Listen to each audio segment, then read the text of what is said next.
বাংলাদেশের রাজনীতি থেকে এই দুই ভূত বিতাড়িত করতে হবে। এক নম্বর ভূত হলো সন্ত্রাস এবং গুন্ডামি তন্ত্রের ভূত। দুই নম্বর ভূত হলো বাংলাদেশের রাজনীতি থেকে বিতাড়িত করতে হবে লুটপাট আর দুর্নীতির ভূত।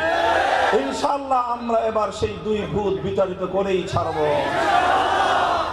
তাই আমাদের ব্যক্তিগত, আমাদের দলীয় স্বার্থের চেয়েও দেশের স্বার্থ, জনতার স্বার্থকে প্রাধান্য দেওয়ার নীতি আমরা প্রথম দিন থেকে অবলম্বন করে আসছি।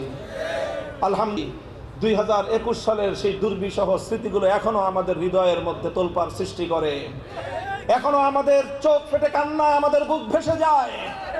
আমাদের সেই সময়কার কথাগুলো মনে আছে, যখন নারায়ণগঞ্জের সোনারগাঁয়ে আমাদের উপর ফ্যাসিবাদী শক্তি তার বিদেশি প্রভুদেরকে নিয়ে, তার দেশীয় সকল অনুষঙ্গকে নিয়ে, সকল প্রতিষ্ঠানগুলোকে নিয়ে, রাষ্ট্র নিয়ন্ত্রিত প্রতিটি আইন শৃঙ্খলা রক্ষাকারী বাহিনী, গোয়েন্দা সংস্থাদেরকে নিয়ে আমাদের উত্থানকে ঠেকিয়ে দেওয়ার জন্য, আমাদের প্রতিবাদী কণ্ঠস্বরকে স্তব্ধ করে দেওয়ার জন্য ইতিহাসের ঘৃণ্যতম ষড়যন্ত্র আমাদের বিরুদ্ধে পরিচালিত করেছিল।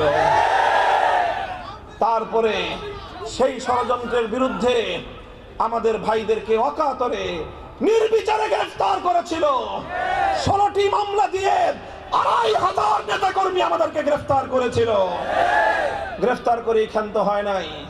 আমাদের সোনারগাঁও থানার সভাপতি বাংলাদেশ খেলাফত মজলিসের জনাব মরহুম ইকবাল শহীদ রহমতুল্লাহ আলাইকে বিনা চিকিৎসায় কারাগারে বন্দী রেখে নির্মমভাবে তাকে মৃত্যুর দিকে ঠেলে দিয়েছে।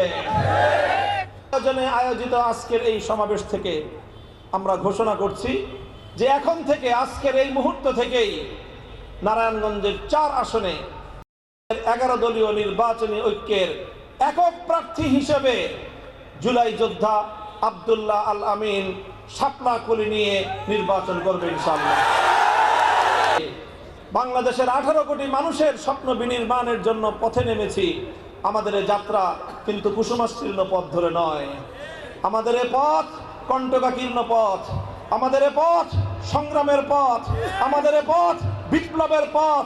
ইনশাআল্লাহ আমরা যে পথে নেমেছি, ঐক্যবদ্ধ সংগ্রামের মাধ্যমে বাংলার 18 কোটি মানুষের বঞ্চনা থেকে তাদেরকে মুক্তি দিয়ে তাদের কাছে তাদের অধিকার আমরা পৌঁছে দিয়ে ক্ষান্ত হবে ইনশাআল্লাহ।